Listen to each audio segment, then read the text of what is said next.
On today's show, Brad Marchand as a Capital.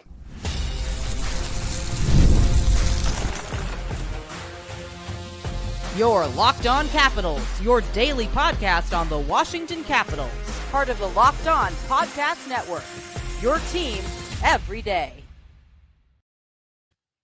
Well, hello and welcome into this edition of Locked On Capitals, part of the Locked On Podcast Network, your team every day. My name is Dan Holme. I've covered the Capitals for the last 3 seasons for Locked On and various other outlets before that. I'm also the host of the weekly show called The Capitals Minutecast, available wherever you find your podcasts. And as always, I want to thank you for making this your first listen of the day. So in this edition of Locked On Capitals, we talk about the Capitals and the improvements that they want to make this summer. It was said in a postseason presser that the Capitals might take a big hack this summer. What would a big hack look like for the Capitals? I'll talk about that a bit later. I'll talk about Mikael Granlund, the utility knife. I think that the Capitals are looking to add some players that have been there, done that, some proven performers. Would Granlund be that utility knife that the Capitals are looking for? A bit later, I'll talk about Matt Duchene. This isn't the first time that the Capitals have kicked the tires on Matt Duchene. It was said that a couple years ago that there was the possibility that the Predators and the Capitals were trying to orchestrate a trade that would send Kuznetsov to the Predators and Matt Duchene to the Capitals. Is that the right kind of idea? Would Matt Duchene be an upgrade? But just to get it going here, it is the silly season. It is the summer.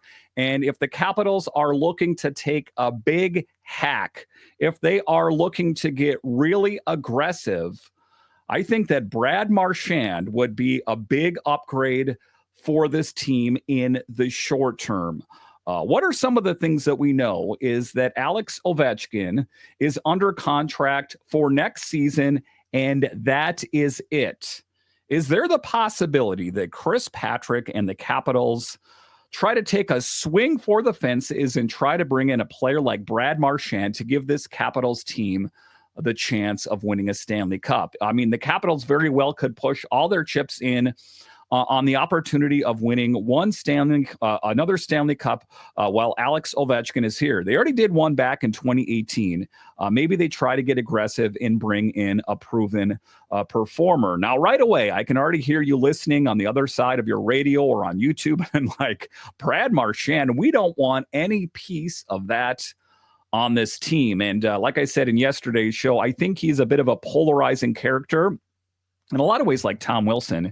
If you live outside the DC market, it's easy to despise Tom Wilson. If you're a Capitals fan, you love Tom Wilson. I think that Brad Marchand fits that role as well. If you ask a Bruins fan, if you ask a Panthers fan, most of them, I would say, love the kind of game that Brad Marchand brings. So let's dive into that. If the Capitals were able to pull off a big swing, would Brad Marchand be the right piece? How would he fit in, and where would he fit in? It will be a fun episode to be sure. So let's dig right into it and start with that biggest name, Brad Marchand. Yes, it's still strange to say this, but the former Bruins captain is now with the Florida Panthers, a team that took a big swing at the trade deadline. And he is enjoying a deep playoff run and energizing what might be the best third line in hockey. And kind of a risky move for the Panthers, all things considered, is that when they acquired him, he was a bit dinged up, but they brought him in because they knew that ostensibly he was going to be good to go for the playoffs, and he was. And you take a look at what he's put up. You know, to be clear here, not a young guy, but I still think has some fuel in the tank. And the same reason the Capitals would want to bring him to DC is the same reason that the Panthers wanted him, as that extra jolt in the playoffs. I could see the Capitals bringing in a Brad Marchand to just really make a valiant effort to win a Stanley Cup. And even at 37 years old, on July 1st, Marchand still plays like a guy in his prime, relentless, productive, and clutch in the postseason. Some of the skills in his skill set, a chirper, can get under your skin. The moniker of being a rat, like I say, a polarizing character. And he's one of the guys that he's easy to hate, I think. But see him in a Capitals jersey, how would you feel about that? Now, could he be a fit for the Capitals? Let's take a look at it. The Caps could use Marchand's fire. We're talking about a team still finding its identity behind Alex Ovechkin and Wilson.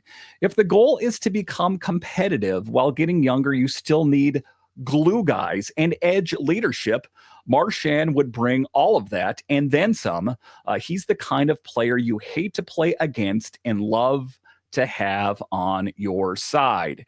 And one of the things I know is that he's not going to come here cheap. So it's going to be interesting to see, where is he on July 1st?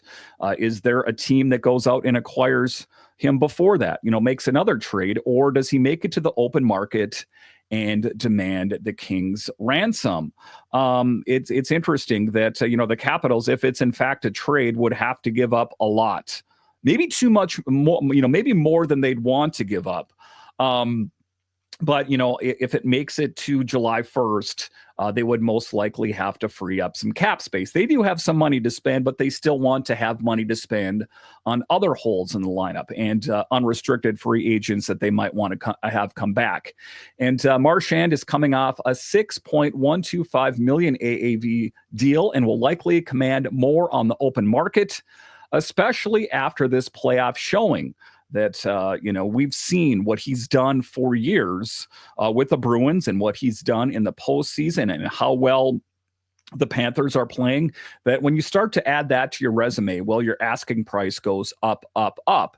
So if the Capitals want to chase him, they'll need to free up some cap space and potentially sell him on the idea of finishing his career alongside a future Hall of Famer like Alex Ovechkin. And, the thing of it is it is going to be aggressive. You got to know that the Panthers are going to probably give him the full court press. You got to think that the Bruins are going to try to do what they can to try to reel him back in. Is there bad blood? And did the Bruins burn some bridges with Marchand that he wouldn't want to come back there? That's the thing. I think that, there was a sticking point and it came to money, and Marchand's like, I know how much I want to get paid, and I know what kind of player I am. And he probably looked at the comparables and said, I'm not getting paid enough. And if you guys aren't going to pay me enough, then I want to see what is behind door number 2. Now, this is where it gets tricky, and brace yourself. Hold on to something here. What kind of players could help facilitate that? Some of the players that I'm going to mention are beloved. Some of them signed newer contracts, but just because you signed a newer contract does not mean that you cannot get dealt. I guess if there's a no move or no trade clause in there, but still sometimes that can be budged if the player is willing to play ball. You take a look at it. How attached are the Capitals to some of their younger talent? Again, hold on to yourself here. Do you ever see a scenario that the Capitals would try to move Alexei Protas or Connor McMichael? And Connor McMichael is very intriguing, as it does appear that the Capitals are very interested in bringing him back, but there has not been any formal talks between his representation and Chris Patrick that we don't know. And it's easy to say that, oh my God, I'm going to turn the radio off right now. I don't want to hear this crazy talk, that it happens all over the place, all over the NHL. That players are dealt. And, you take a look at it. Nick Dowd, another guy that signed a new deal, but still kind of on the back nine of his career, that, it does appear that the Capitals are set with keeping him on this team. But what if they put a very a morsel in front of Chris Patrick, if you will, that we're going to give you this upper echelon? I'm talking Marchand, but, it could be another player out there. Would they be willing to move? John Carlson, another player that the Capitals seem a bit on the fence on. So, it's hard to look at a player like Protas. And to be clear here, I think that, Protas and McMichael, these kind of things are very outside possibilities, tertiary moves, out on the outer fringes of possibility, but not impossible. We have seen teams be ultra competitive and trying to bring in these big name players. I have not seen the Capitals do that for the most part, historically, at least in recent memory, PLD was a reclamation project, this kind of thing. But if the Capitals want to take a big hack at a big player like Marchand, they're going to have to try to move a big player to entice him. If it's a trade, it's going to have to be a big name. Oftentimes I do these shows and people say, well, I want to get this big player, and I think the Capitals should give up Mangiapane and they should give up Radish. That's what'll get it done. No chance. That would not get a deal like this done. So if it comes up to a trade, it would be a big piece that the Capitals would have to give up. And would that be the right move at the end of the day?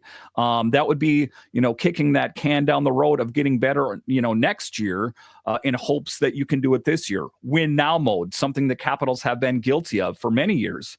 At the end of the day, it is an intriguing storyline. And at the end of the day, would Marchand even entertain that idea? So the bottom line, if Marchand wants another shot at the cup with a team that could use his skill set and leadership, the Capitals make a sneaky lot of sense, but only if GM Chris Patrick is willing to shuffle the deck.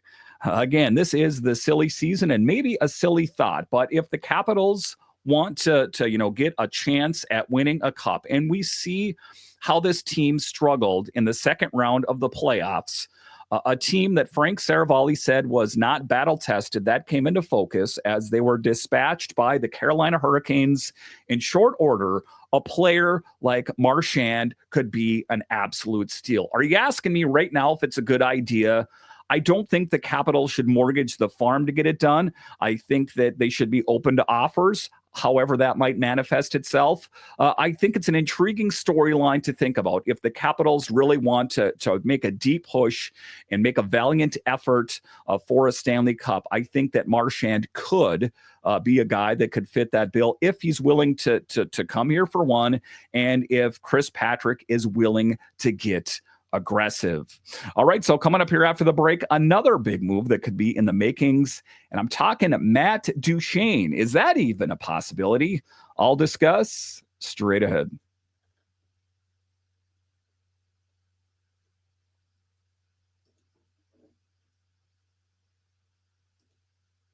Looking for a snack that's both delicious and nutritious? Crack into a good source of protein with Wonderful Pistachios. Wonderful Pistachios is one of the highest protein nuts. Each 1 ounce serving has 6 grams of protein, giving you over 10% of your daily value. Plus, they're packed with fiber and better for you unsaturated fats to help you keep feeling fuller longer. So resist the urge to reach for a sugary cereal. Resist the urge to grab a donut, something of that nature. Why not reach for a healthy source of protein and set your day off on the right foot? And Wonderful Pistachios can do that for you. Now, personally, I love the no shells variety. It's the perfect grab-and-go snack for busy days, whether I'm snacking at my desk on a road trip or just need that quick protein boost. They're always my go-to snack. And, if you love cracking open every shell for that satisfying crunch, well, the in-shell options are a classic favorite as well. So get snacking and get cracking with a snack that packs a protein punch. Visit wonderfulpistachios.com to learn more. All right, welcome back into this edition of Locked On Capitals, part of the Locked On Podcast Network, your team every day. You can find me over on Twitter. It's at DanCaps218. You can find the show on Twitter. It's at Locked On Caps. So it is the silly season. It is the season where teams that were good are looking to get better. The teams that were in the cellar are looking to make their way to the penthouse. And you take a look at teams that historically have done great things. I'm talking the Penguins. I'm talking the Islanders. The Islanders under new leadership, a different head coaching change with the Penguins, that there are teams that are going to be swinging for the fences. You take a look at the Capitals, made it to the second round, not horrible, but did they get where they wanted to be? Of course, the above all end all is to win a Stanley Cup. And is this roster constructed as is good enough? We know that there's players that could be on the move this summer, Mangiapane, Beauvillier, Radish, these kind of guys. What players should the Capitals bring in? What players should they push out to make this team better? Another intriguing name that I have for you is Matt Duchene. Again, this is not the first time that the Capitals have kicked the tires on Matt Duchene. And he's a player who's undergone a career renaissance after being bought out by the Preds and landing with Dallas. Again, not the youngest guy, but if the Capitals are looking for leadership, and I think that they are with Ovechkin on the final year of his contract next season, Carlson, that there is going to be the changing of the guard, and the Capitals want to get younger. But with that said, you still need veteran leadership. Now, Duchene will be 34 this summer and coming off back-to-back 25-goal, 65-point seasons. He's embraced a bigger role, short-term, team-friendly deals while competing for a cup. And he's made it clear happiness and winning are the priorities at this stage in his career. And, you take a look at players around professional sports, and, I'm going to go ahead and I'm going to take it away from hockey for a moment here. If you're a baseball fan, say you're a Juan Soto fan, that I think that he pushed aside his happiness to join the Mets. I think that he signed for the almighty dollar, and the word on the street is he does not look like a happy man. Would he have been better off returning to the Nationals and, where it all started for him? Perhaps. So I'm going to bring that back to Duchene here. Is some players signed for the almighty dollar, and some players want to go where, they want money, but they also want a good chance at winning. And I think that for Duchene, happiness and winning are something that is in the cards with the Capitals. So would the Capitals be a fit? On paper, yes. The Capitals could use a top-9 center in scoring punch and veteran savvy, especially if the goal is to add skill without committing long-term dollars. So, between Marchand and Duchene, I think that Duchene would be less risky, and that the center market is very thin this summer, and also the net minding market, that, trying to find an upper echelon center like Matt Duchene could be difficult. One of the things that we know Chris Patrick said is he wanted to address the third line center position. Players could get bumped around here or there, or maybe Duchene himself. So it is an intriguing storyline to follow. Now, you take a look at it, the center position is pretty well buttoned up. You got Strome, Pierre-Luc Dubois, Nick Dowd, ostensibly Connor McMichael in there are locked in. But Duchene could easily slot into that third line center position if Connor McMichael doesn't work out there, or if the Capitals want to, add a proven performer at the center position and leave Connor McMichael at the wing. So it's intriguing. It gives the team options, which is something the Capitals have lacked down the middle when injuries hit. You saw them reach into the cupboard and they opened it up and they're like, uh-oh. Whose turn was it to buy groceries? The cabinets are empty. And so they went out and they reached for a familiar face in Lars Eller. And at the end of the day, pretty good. Definitely not great. That I think that this is the summer that they make right the wrong that is that third line center position. However that manifests itself. But again, it comes down to money. Duchene is on a $3 million deal now. So let's say he's looking at $4 to $5 million next season. The Caps would need to make some decisions. Letting Beauvillier walk, or alternatively moving someone like Brandon Duchene could help clear the deck. And again, I understand that maybe Beauvillier doesn't have that attachment that Duchene does, but that's what I think sometimes us as Capitals fans get guilty of, is that I think that Duchene is already a familiar face around the organization, and it would be hard to see him walk. Would it be hard to see him walk if they were able to bring in an upper echelon guy like Duchene? Now, one bonus here is that Duchene has a history with players like Granlund, who we'll talk about next, and that chemistry could help stabilize the bottom six. Again, you take a look at last summer, all the moves. Who saw that coming? I did not. I knew that Brian McClellan was going to be aggressive. He said he was going to be. I had no idea he was going to be that aggressive. So if the Capitals want a skilled, affordable, playoff-tested center to bridge the gap as the youth develops, Duchene is a strong fit. And again, a guy that's playing on a playoff team for the Stars there, and I guess it remains to be seen how that whole thing shakes out. But, that is the common denominator in the first two segments here. Marchand playing with the Panthers and Duchene here playing with the Stars. Guys that have been there, they've done that. They played deep into the playoffs. I think the Capitals are looking for players like a Duchene or a Marchand. Is that in the cards for the Capitals? I guess time will only tell. All right, so coming up here after the break, next we'll talk about Mikael Granlund, a utility knife, a guy that has familiarity with Matt Duchene. Does it make sense? I'll discuss straight ahead.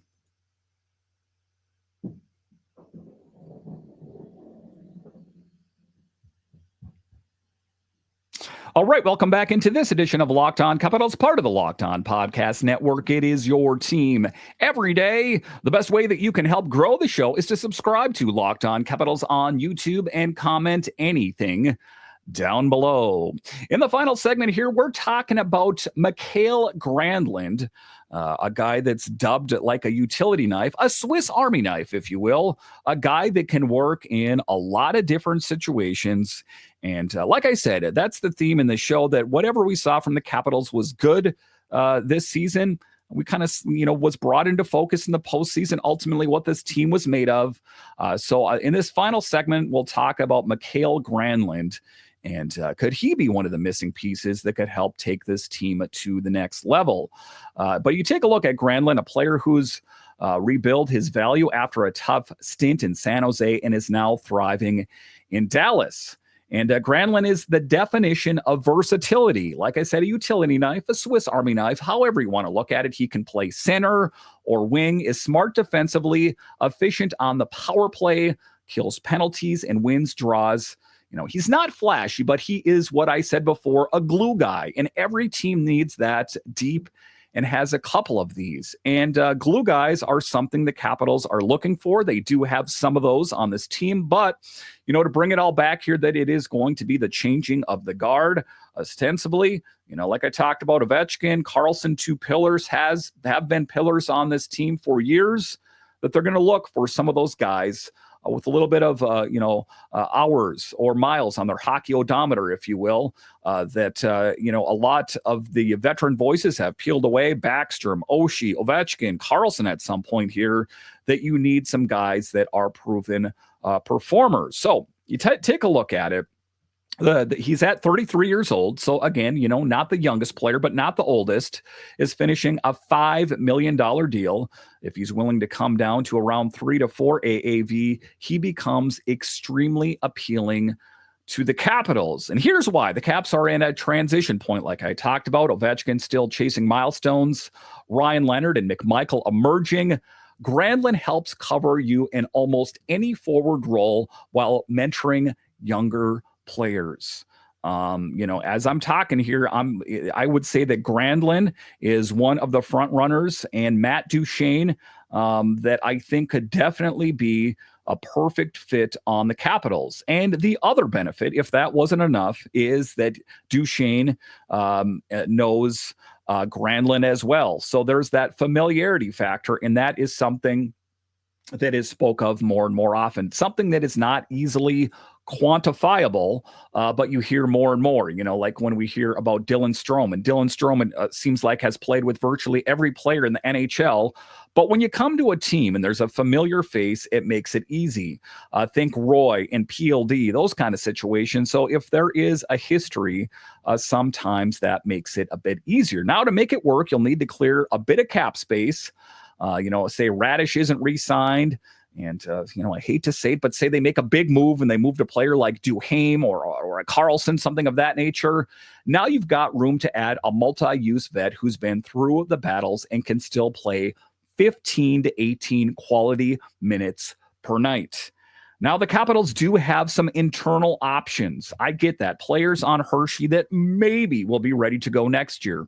See Miroshnichenko, see an Ethan Frank, see an Ethan Bear, that there's not proven performers.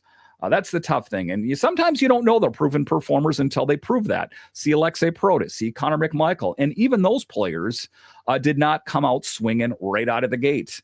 You saw Protus, a bit of a slow build. Same goes for Connor McMichael, that they got players next year ostensibly that are looking to take it to the next level. And tomorrow's episode, I'll talk about Hendrix Lapierre, that there is a lot of questions. They need to weigh the internal talent that they have.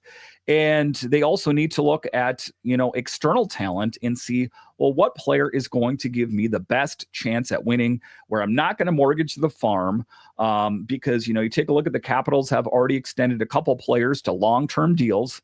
I'm talking Logan Thompson. I'm talking Chychrun. But you only want to go down that road so many times. The good thing about Duchene and Granlund here, I guess, is they're players, kind of on, I wouldn't say the back nine, but they're not young players in the league, kind of middle of the road, if you will, that, you're probably not going to sign them to a super long deal. Maybe, like a 2-year deal to just help this team in transition, take it to the next level. And to circle back to Marchand, I understand that's a bit of a ways out there, but those kind of deals happen. Just ask the Florida Panthers. That probably seemed pretty crazy at the trade deadline. So I guess it's going to depend on how aggressive the Capitals plan on getting. And, that's the thing. I guess we don't know Chris Patrick. We have not seen him make a big swing yet. We've seen him sign some pretty good extensions. But I think that one of the things that Patrick is going to want to work on is putting his name on the franchise by making a big signing to say, that's the kind of moves that I'm capable of. This is the kind of swagger that I have within this organization, that I can go out and go out for a big fish and reel in a big fish, however that manifests itself. If it's Marchand, if it's Duchene, if it's Granlund, if it's one of the other players, a Marner, a Bennett, the big names out there, that it is going to be interesting. Not always, a magic silver bullet, if you will. You take a look at the Predators, for example, last season, and all the moves that they made, and it seemed like, oh my God, this team is just, put their name in the side of the Stanley Cup right now. They are definitely going to be one of the front runners. Not the case. So, it's about, kind of just weeding through. And I think that historically the Capitals have made really sound decisions. Pierre-Luc Dubois, something that seemed crazy, a great addition, and just historically have been able to kind of just, weed out some of the players that we know just aren't going to fit, and bring in a player that maybe you have to kind of look into a little bit and say, hey, maybe wasn't the best performer on that team, but I think I can get more out of that player. Maybe the Capitals will take that tactic, or maybe Chris Patrick will make that big hack, make that big swing and say, yeah, I did that. The Capitals are ready to play. We're ready to contend for a Stanley Cup. All right. Once again, I want to thank you for joining me on this edition of Locked On Capitals, your only daily year-round podcast covering the Capitals. And I want to thank all of you that listen on the audio side and watch this on YouTube. You are what makes this show successful. When you're done here, head on over to Locked On NHL, as they have you covered 5 days a week. Available wherever you find your podcasts and on YouTube. All right. Once again, I want to thank you for joining me on this edition of Locked On Capitals, part of the Locked On Podcast Network. It is your team every day. My name is Dan Holme, and I'll talk to you again next time.